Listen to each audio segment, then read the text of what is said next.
नमस्ते दोस्तों, मैं डॉक्टर धीरज भत्ते, हिंदी विभाग प्रमुख, संजीवनी महाविद्यालय चाकुली। आज के इस ऑनलाइन ताशिका में आप सभी का हार्दिक स्वागत है।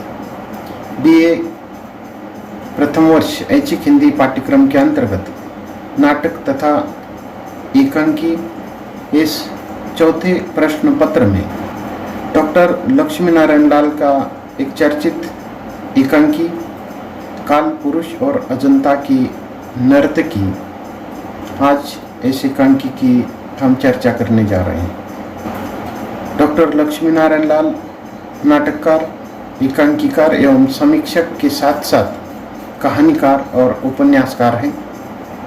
साहित्य की अनेक विधाओं में सृजन करने के बावजूद सर्वाधिक जो ख्याति है उन्हें नाटककार के रूप में मिली है।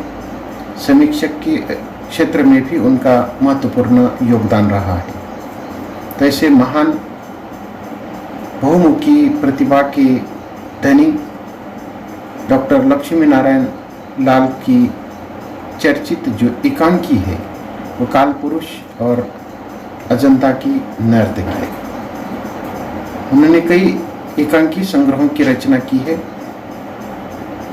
इसके पूर्व हमने देखा है कि उनके कई एकांकी संग्रह प्रकाशित है। उसमें से नाटक बहुरंगी, ये जो एकांकी संग्रह है, उस एकांकी संग्रह में काल पुरुष और अजंता की नर्तकी ये एकांकी संग्रहित है और उस संग्रह से पाठ्यक्रम में ये एकांकी लिया गया है। यह एक सफल और प्रभावी और रूपकात्मक एकांकी है कि जिस प्रकार अजंता की नर्तकी काल पुरुष के सम्मुख, उसके सामने विवश और असहाय दिखाई देती है, वैसी स्थिति इस एकांकी की जो नायिका है, जिसका नाम प्रभा है, उस प्रभा की होती है। अजंता की नर्तकी नृत्य में थोड़ी सी गलती पर भी राजा उस नर्तकी को निर्मम दंड देता था और वह नतशीर होकर राजा के सामने झुककर वह उसे प्राणदान मांगती थी। काल पुरुष निरंतर काल से वैसे ही खड़ा है और वैसी ही स्थिति आज की अजंता की नर्तकी की है। इस एकांकी में अनूप और प्रभा जो पति पत्नी हैं, दोनों एक दूसरे को बहुत चाहते हैं। अनूप अपना जो अतीत है वो भूलकर वर्तमान में जीना चाहता है, क्योंकि वह एक गली की आंधी भिखारिन का बेटा है। प्रभा ने समाज की सारी मान्यता और विरोध के बावजूद भी अनूप का वरण किया था, या अनूप का वरण करती है। अनूप से वह प्रेम करती है और शादी करती है। वह भी अनूप को ही अपना सब कुछ मानकर उसके अस्तित्व में ही अपना अस्तित्व मानती है। पति पत्नी का रिश्ता ममता, आदर, प्रेम और विश्वास से परिपूर्ण है, परंतु अनूप प्रभा के विगत जीवन को जानने की कोशिश अपने एक मित्र, जिसका नाम मुनि है, उस मुनि से करता है। मुनि से प्रभा का जो जीवन है अनूप के सामने खुल जाता है। मुनि से ही पता चलता है कि प्रभा इंटरमीडिएट में थी तब हजारी लाल के संग भागी थी। उसके आंचल में दाग है। अनूप ने ही उसे स्वीकार कर दागदार जीवन से मुक्ति दी है, आदि विषय पर बातचीत अनूप और मुनि दोनों के बीच होती है। जब प्रभा यह सब कुछ जान लेती है, तब पति पत्नी के बीच का जो तनाव है शिखर पर पहुंच जाता है। अनूप के बाहर और भीतर के व्यक्तित्व का दोहरापन, उसके मन की विकार जानकर क्रुद्ध प्रभा अनूप से कहती है कि तुम तो काल पुरुष हो, नर्तकी मैं हूँ। तुम चाहे जो करो, चरणों पर मैं ही गिरो। यही तुम्हारी कला और संस्कृति है। अंत में प्रभा पिस्टल मुनि पर तान देती है। अनूप दया की भीख मांगता है। डॉक्टर लक्ष्मी नारायण लाल ने परिवार में पति पत्नी के बीच के जो संबंध है, उन संबंधों को आधार बनाते हुए इस एकांकी का सृजन किया है, जिसमें समाज में स्त्री की असहायता और विवशता, पति पत्नी के बीच तनाव, अविश्वास का जो चित्रण है, इस एकांकी के माध्यम से किया है। साथ ही वैवाहिक जीवन अविश्वास के कारण किस प्रकार दुखमय होता है, तो इसका मार्मिक और यथार्थ चित्रण प्रस्तुत एकांकी के अंतर्गत उन्होंने किया है। तो इस प्रकार इस एकांकी का जो सार है, जिसकी चर्चा हमने की है, तो इस एकांकी की कथा वस्तु को हम विस्तृत रूप में देखते हैं। सर्वप्रथम इस एकांकी के जो चरित्र हैं, जिसकी चर्चा या उसका परिचय हम देखते हैं। लगभग 5 चरित्र इस एकांकी में हैं। सबसे पहला चरित्र अनूप है, जो 30-32 वर्ष का एक अकाउंट ऑफिसर है। प्रभा जो अनूप की पत्नी है। चंदू ये जो चरित्र है वह अनूप का नौकर है, जिसकी उम्र 45 वर्ष की है। इस एकांकी का मुनि नाम का जो चरित्र है वह अनूप का मित्र है और अन्य एक मेहमान। तो इस प्रकार ये जो 5 चरित्र हैं, इन 5 चरित्रों के माध्यम से इस एकांकी का निर्माण हुआ है। अनूप, प्रभा ये दोनों पति पत्नी हैं। चंदू अनूप का नौकर है। मुनि अनूप का मित्र है और अन्य एक मेहमान, ये इस एकांकी के चरित्र हैं। इस एकांकी में 2 दृश्य हैं। इस एकांकी का जो पहला दृश्य है,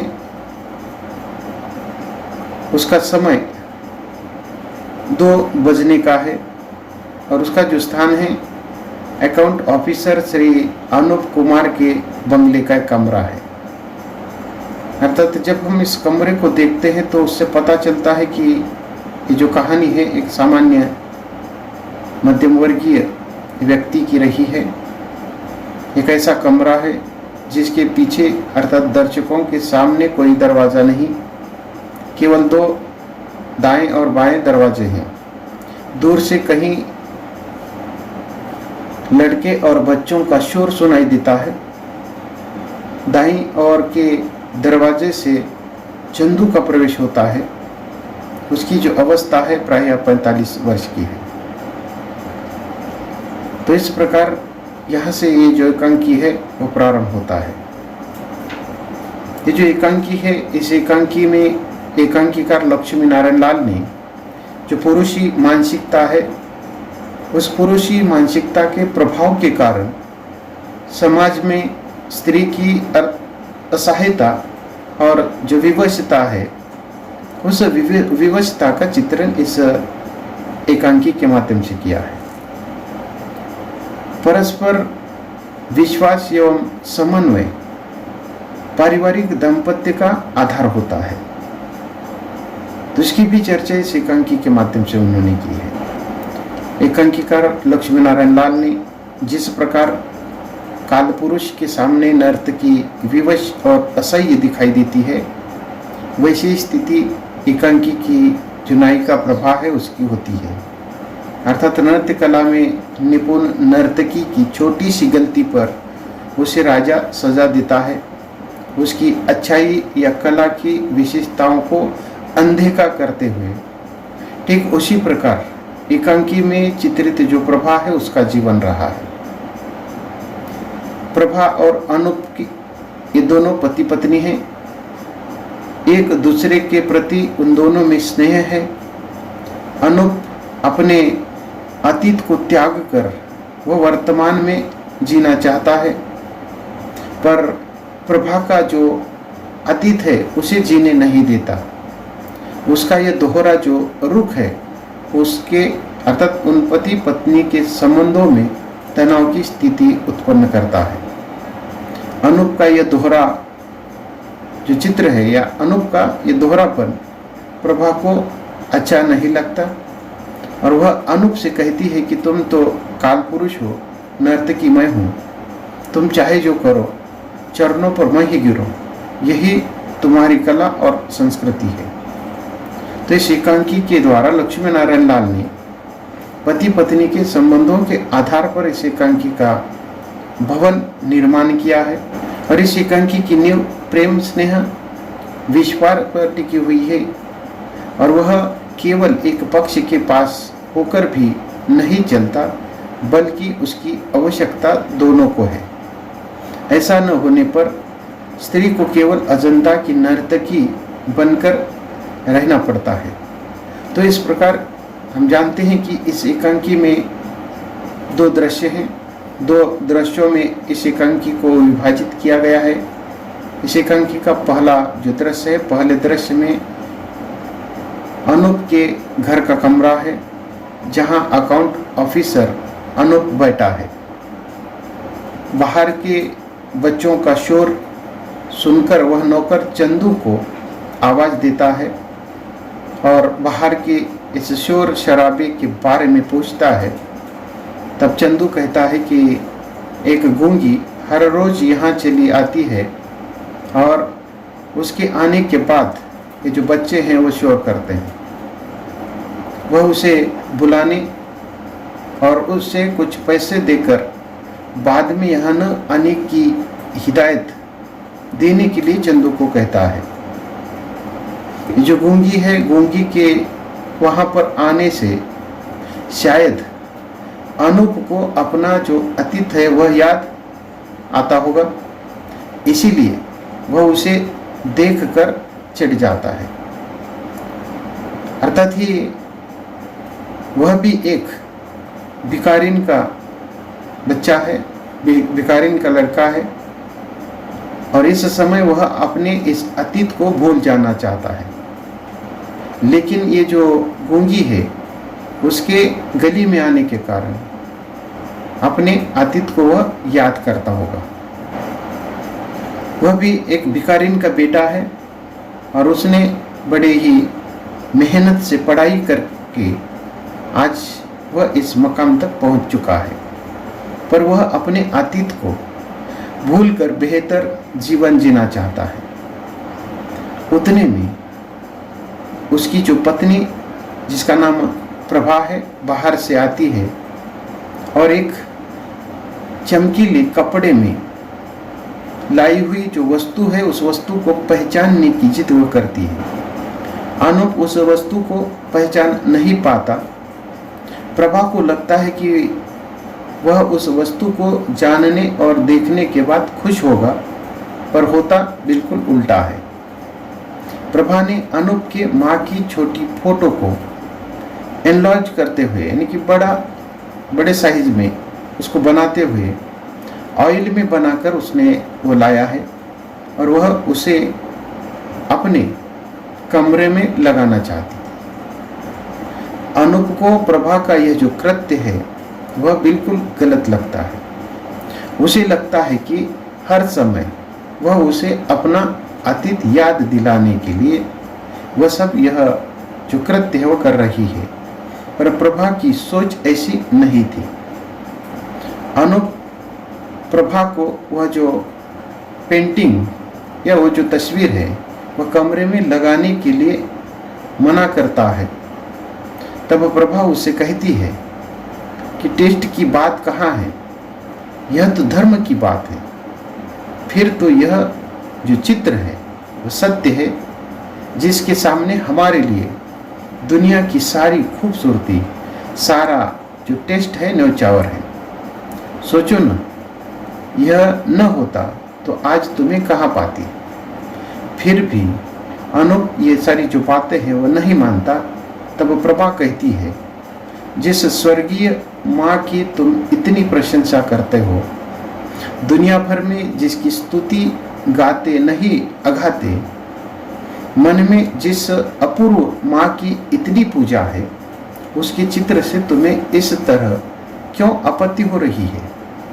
तो इस पर अनूप प्रभा को महंगी से महंगी पेंटिंग लाकर देने की बात करता है, पर वह चित्र न लगाने को कहता है और प्रभा से कहता है कि मेरी ही माँ का चित्र तुम क्यों जिद्दी हो इस प्रकार इस कमरे में लगाने के लिए? मेरी माँ आंधी भिखारिन थी इसलिए? अनूप के ये जो शब्द है सुनते ही प्रभा ऊंचे आवाज में अनूप को कहती है, खबरदार, कैसी भी हो वो माँ है, कितना महान पद है उसका। और फिर यहाँ माँ जिसने तुम जैसे पुरुषों को जन्म दिया। अनूप अपनी मन की जो पीड़ा है उस पीड़ा को प्रभा के सामने रखते हुए कहता है, मेरा अतीत मुझे थका देता है, शक्तिहीन कर देता है, मैं निस्तेज पड़ जाता हूँ। मैं यह याद भी नहीं करना चाहता कि मैं एक गली की आंधी भिखारिन का पुत्र हूँ या पुत्र हूँ, अशुभ, निरीह, निराधार, त्याज्य। प्रभा इस पर उसे समझाने का प्रयास करती है।